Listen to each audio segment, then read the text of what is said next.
Nintendo announced the Switch Lite in July, and at the recent event in New York. The new console is a smaller and cheaper version of the original Switch. Its price dropped to $199, but that's an expense of its ability to hook up to a TV. Otherwise, it's still a Switch, which means it's pretty great. Despite its smaller size, the Switch Lite is still enjoyable to use to play games. The screen is 5.5-inch panel versus the 6.2-inch display on the full-size Switch, but it still runs as same as 720p resolutions, which means things look little crisper on the Switch Lite than they do on the bigger model. Just because the Switch Lite is smaller than the Switch doesn't mean it's tiny.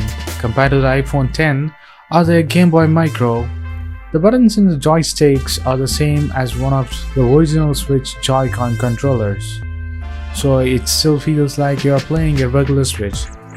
But with the Switch Lite still supports motion aiming while the new controllers are largely the same, there is one important addition: a proper D-pad for the left side of the controller instead of the full-size Switch detached buttons, which were needed for the removable aspect of the Joy-Con controllers.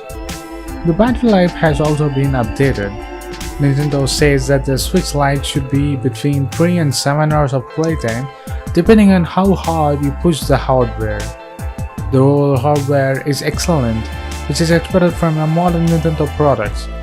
The three colors, yellow, gray, and terrestrial, are all vibrant, and plastic is similar made style to what it used to be a Joy-Con controllers, making it pleasant to hold on.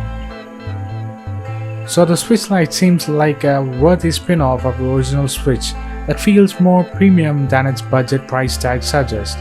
It'll be out on September 20th for $199 with Pokemon themed model planned for November 8th release of 2019.